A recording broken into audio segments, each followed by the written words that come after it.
Yeah, so I'm aware I'm the last talk between you and maybe visiting some nice makerspace around here. So I'll try to keep it short. But yeah, as Stefan already said, I tried to bring up a project with primary students, really using microcontrollers to introduce them a little bit into coding, just gives them a glimpse into that world basically. And as you might guess, and we have already heard, Sapphire is not the way to do that, and I explored something else and a different approach called MicroBlocks. Yeah. So I am Florian, and I am a software developer at Navimatics, and this was joint work with my two colleagues, Mari Selman and Zara Renkov, who also conducted these workshops I'm going to present to you. So what I am going to, can you come to expect now? This is not going to be a really scientific talk. It's maybe similar to the ones we had in the session before. We did this workshop three times now on 3 consecutive days on a so-called STEM festival here in Jena, where school classes can come along and get introduced into some different STEM topics. So to really look in a scientific way on this concept and approaches, you would have to do some didactical study or pedagogic study. That's not what we did and I did. So we are IT enthusiasts, probably like most of you in the room as well. And the other motivation of us to do such workshops was just that we are not too happy with current STEM teaching in schools. So the internet kind of agrees with me on that. So I tried to get some funny cartoon googling fun and classroom, and then the thing I hit is like, hey, it's my last day of school. So really fun in school is the end of school kind of. That was quite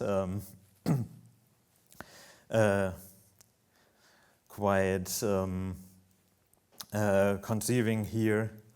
And so the idea is a bit to exchange experiences even when working with these younger students, and I'll try to bring some lessons learned here in the talk, what we found out during these workshops, and try to also improve over the day.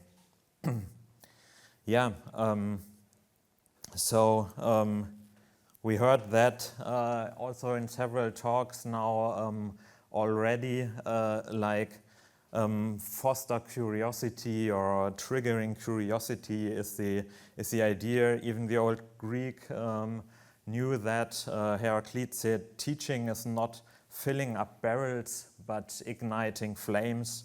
And I think that's the spirit you need somehow when you want to involve someone and want to get someone really looking further into it. So after all, we heard about the engineers of tomorrow.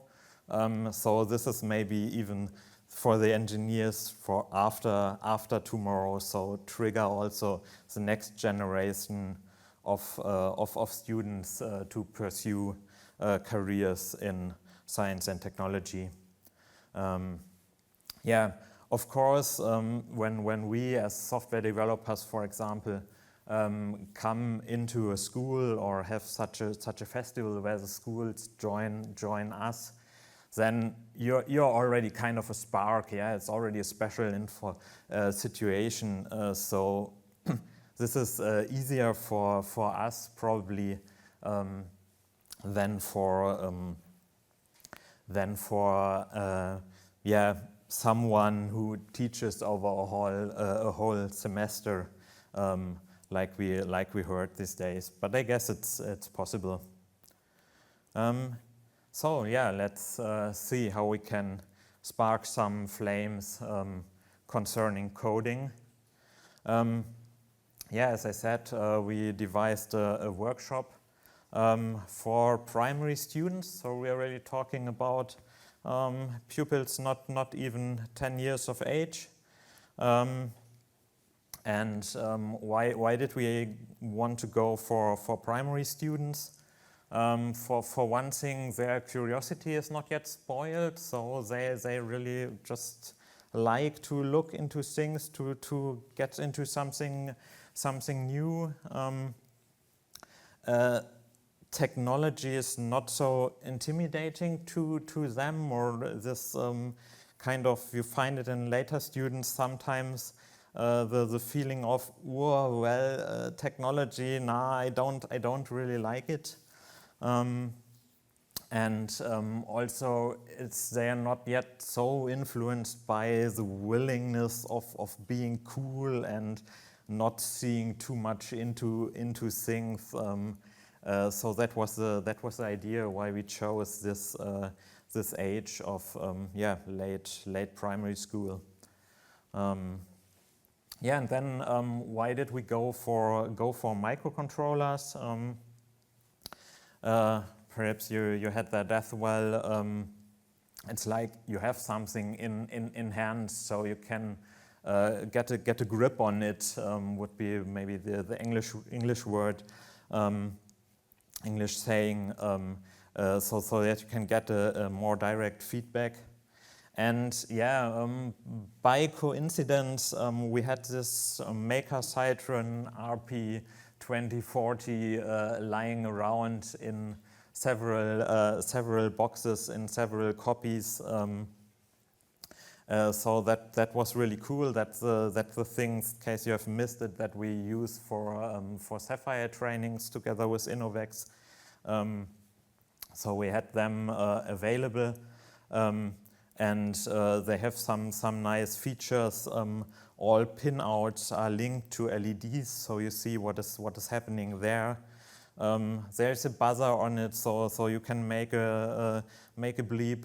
There are NeoPixel LEDs where you can make some colorful colorful output.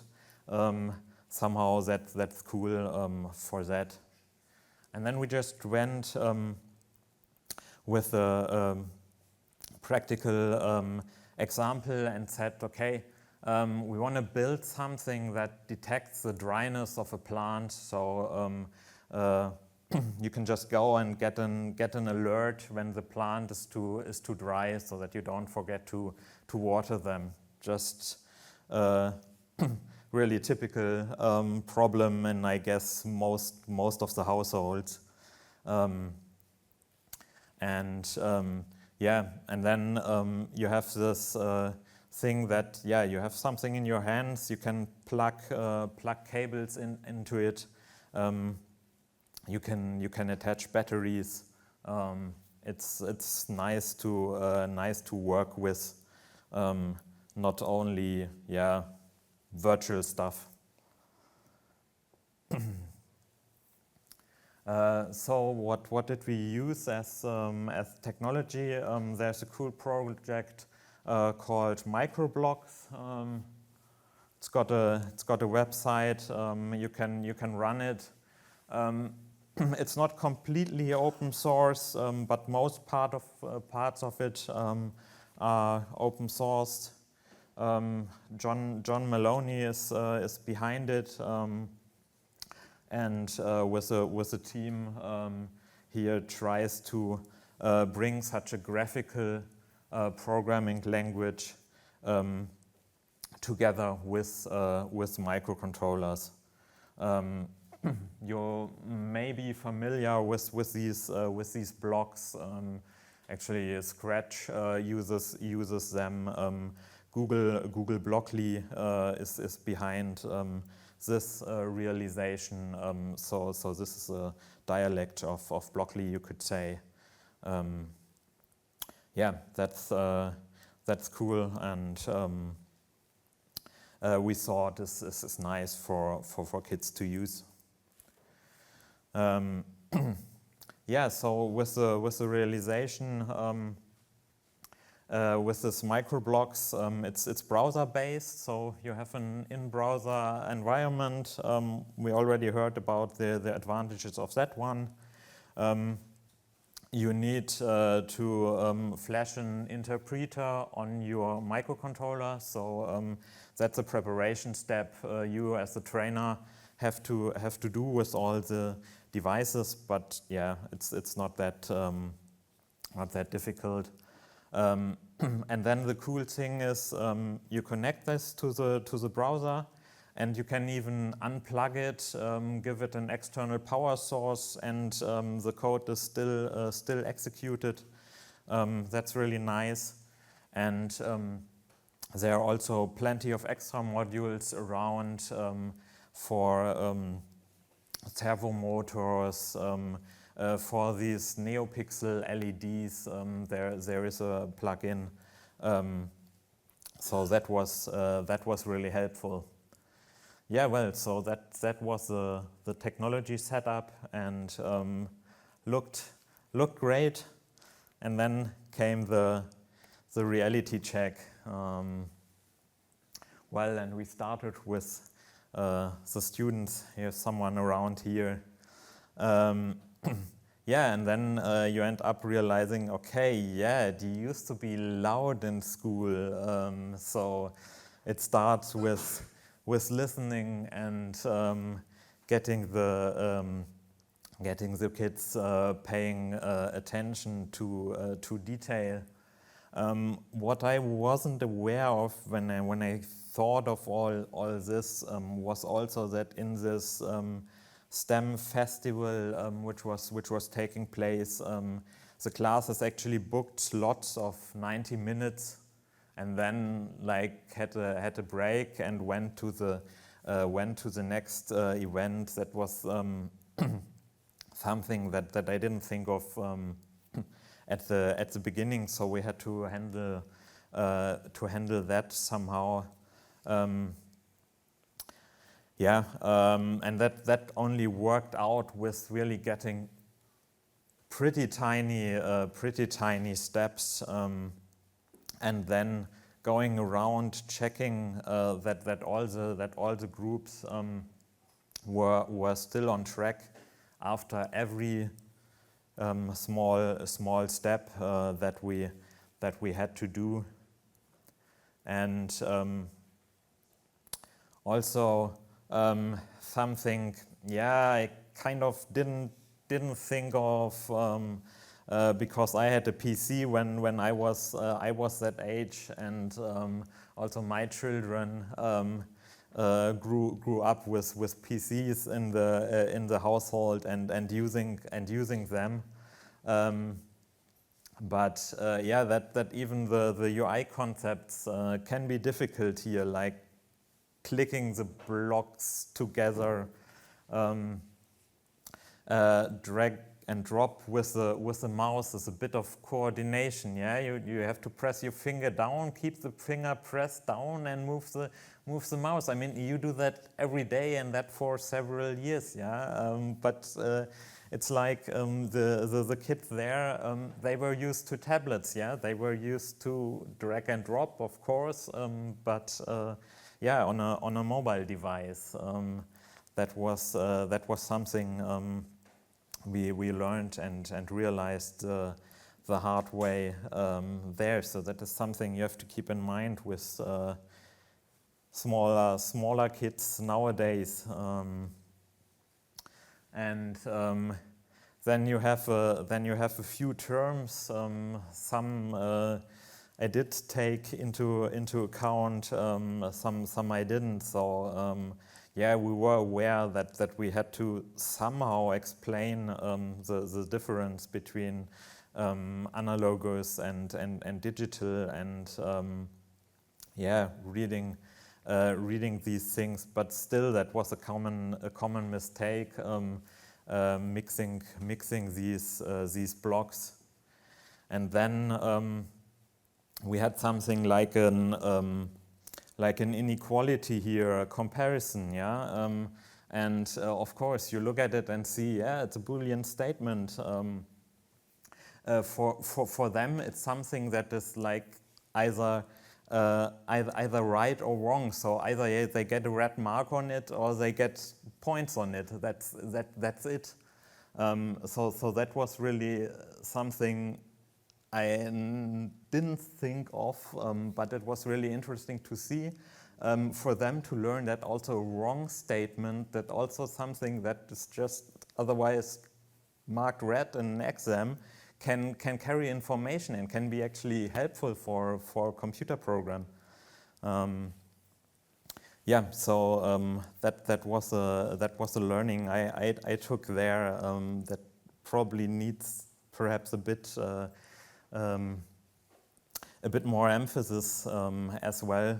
And then the really hard thing were like hidden UI elements as well in this language. There are these tiny arrows which really look like it's text in the blocks, but you need them to enlarge the blocks. So that's something I'll probably feed back to the developers as well, that this needs to be more obvious as clickable.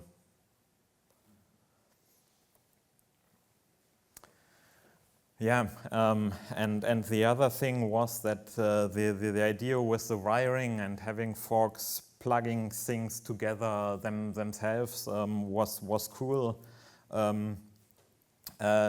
but we tried to pre-plug these things in the further iterations, because it really took time. It's like having plugged more than a charger into the phone was not that common, but still it was cool to have like the visibility of the connections for the students. Yeah, they had to wire. There was a digital output here, or a digital input, and so they connected that to the plant where they actually wanted to measure, and yeah, they could at least experiment and unplug the things and then replug. That's really worth it. And yeah, but then on the other hand, we also realized that some of the connections, which were simple jumper wires, they were too feeble for pupils' environment, for a kids' environment. You might also want to check the robustness of the microcytron board. Now that we had like three classes of 22 students working with them. But yeah, so that worked out well. But yeah, robustness is an issue then in that context.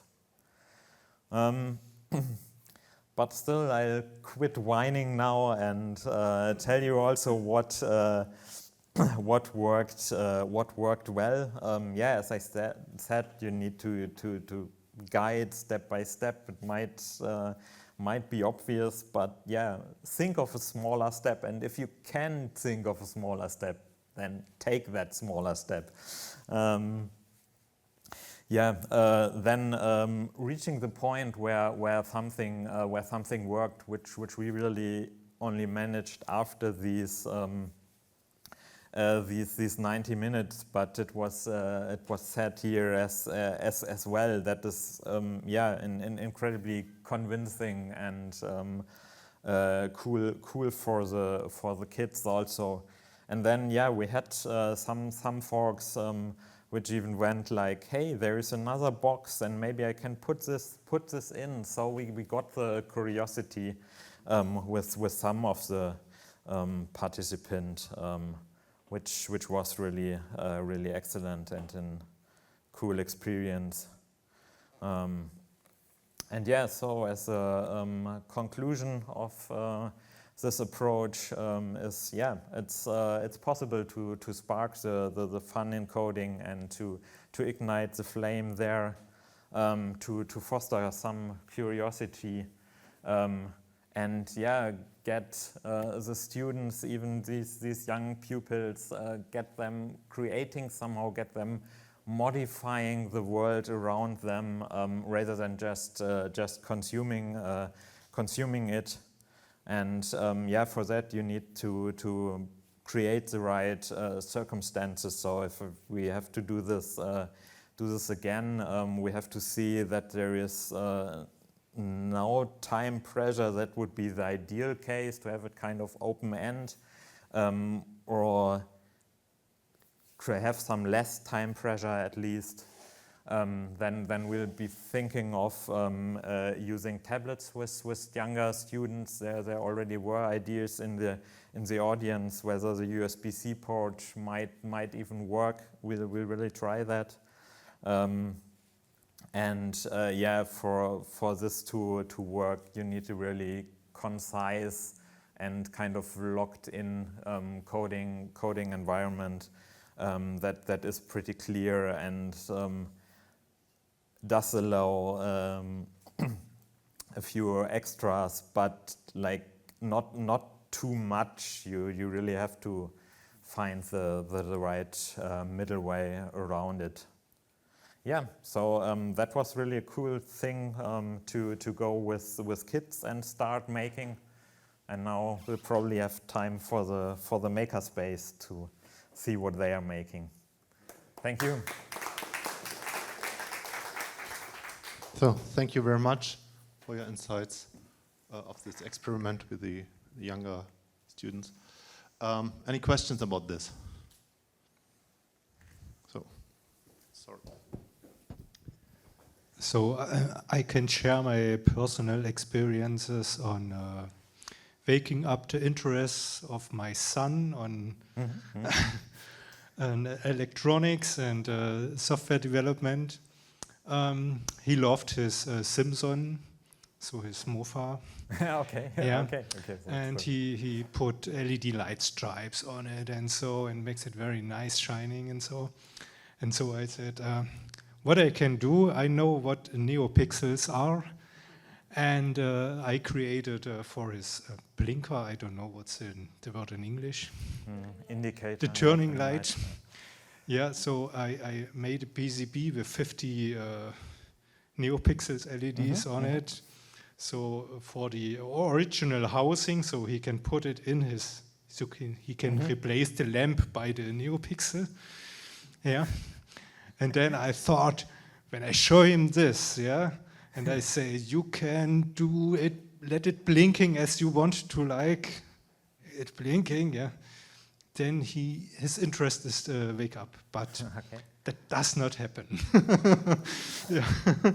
I think I had more fun on this project than him.